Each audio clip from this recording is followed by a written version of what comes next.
Okay, so my name's Luke Dodd. I'm a visual effects supervisor from Jellyfish Pictures. Last month we delivered a BBC One show called Planet Dinosaur. Jellyfish were really proud of this. We achieved an incredible amount in the studio, in a small studio, and I want to take you through why. We completed 180 minutes of full CGI, pretty much a feature film, 3 hours including the motion graphics. We achieved this task in under 18 months, and we did this with about 50 artists, so incredible amount of work to get through.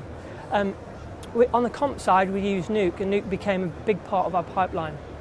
We had 10 artists working for 11 months, and they delivered 2,300 shots, which was a huge amount of work. I'd just like to play a glimpse of what we've been up to.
Okay, so let's first of all take you through the passes.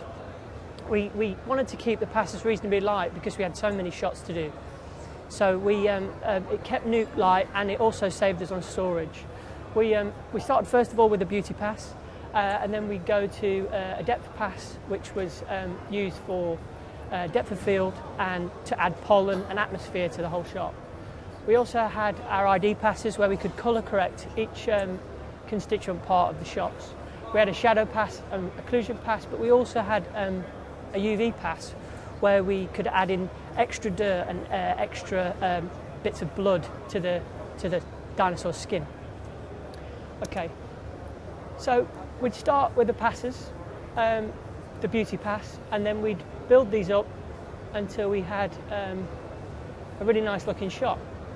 So in some instances we needed to add extra passes to the shots, but we did that on a per shot basis and requested extra specular, extra reflection, so on.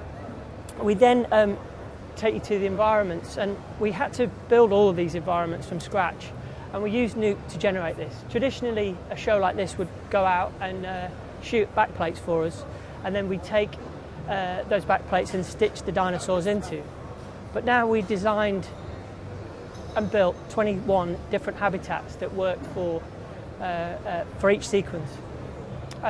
We did try and do a lot of this in 3D, but some of it we had to pick up in Nuke because the 3D environments became too heavy for CGI, and also the render times became too high. So these habitats were largely generated in Nuke. So our environment started life as matte paintings, and we wanted to give a real stylized feel to this show. So we used epic skies, long shadows, to really moody the scene up. We also have some desert scenes that we generated. Quite a lot of the dinosaurs roamed around in these pastures. We've got underwater and forest scenes. These forest scenes had to be quite detailed and rich. So I'd like to show you a shot. So we'd break these matte paintings down into constituent parts, and we'd stick the skies on spheres, mountains and hills on simple geometry like cylinders, and that gives us our horizon line. Then we could go on to middle distant assets. We could layer up cards and get trees on there, shrubs, plants, rocks, and that gives us nice parallax for the shots and give us depth. Okay, and in essence we had our backplate pretty much where we could use to stitch in with the dinosaurs. So we'd start with our 3D pass, and then the guys would fill in the background to compose the shot. But we also dealt with some foreground elements in Nuke just to take the load off the 3D guys. And we did this with, we went over to Kew Gardens to do a shoot. And we took lots of stills of prehistoric plants, all that sort of stuff, which was quite nice. And we popped them on cards in Nuke. And then we deformed these cards to give us a rough shape like a typical leaf. And this is a cycad leaf, so we could manipulate this around, we could take it and we could duplicate it, and we could end up with a plant. And we've got a really nice looking asset that we can use in 3D. We can cast shadows with it, we can relight it, we can use it in the foreground, which is generally what we did with these. We pop them in the foreground, out of focus, and it gives the comp artist opportunity to frame his shot. And it also gives depth to the shot when the camera is tracking or moving. And we also built quite a lot of these assets. We ended up building trees, ferns, rocks, and so on, all in Nuke, and it did help to take the load off the guys. Next, I'd like to talk about blood, which we added to the dinosaur skin to add a bit of gore to the whole shot. And we did again this in 3D, but it was time consuming to do re-renders to get the timings right, to work across shots. So we picked this up in Nuke. So we started to add this blood. First of all, we got the texture map from 3D, which is the pelt, and we projected it through the UV pass. The pelt map was attached to the UV pass through the ST map, and then we could interactively place mats. Okay, so we went out and we shot some ink running down a whiteboard and some milk running down a blackboard, and it gave us a really clean mat. And we could then take that and place this interactively on the pelt map in UV space, and we could do this quickly. And all artists could do it, and we could lay it out across the shots quite fast. We can see here, we can retime the shot, we can position it, and we can make sure the blood travels further enough down the face to make it feel like the dinosaur's bleeding.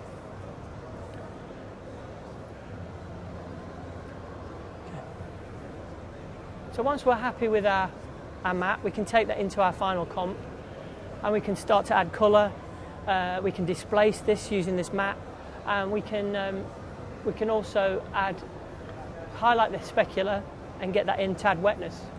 And as you can see, it works quite nice and adds real detail to the dinosaurs. So next, I'd like to talk you through how we did some of the dust shots in Nuke. Again, we did some of these in 3D to generate these, cache them, big particle sims, and then retime them to work for footprints and so on. It became quite time consuming. So we again picked this up in Nuke, and it worked really well for us. As you can see there, we've got some nice shots using this dust footage. We took dust elements a lot like we did with the blood mats, and we got full as earth dust charges, some really nice effects. We could then plug in the point to position pass and work out exactly in 3D space where the feet touch the floor. And we wanted to get a sense that the dinosaur was part of the environment, and also the environment was reacting to the dinosaur.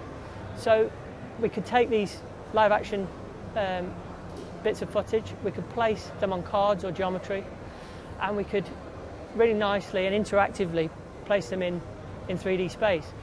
We were also, out of the 3 hours that we delivered, we were doing one of those hours would be stereoscopic. So we wanted to stereo-proof the future of the program, really. and this helped us to do that. It's accurate, versatile, and again we could wrap these up into gizmos and spread them across the studio so everybody could use them and just simply retime them to work for their shots.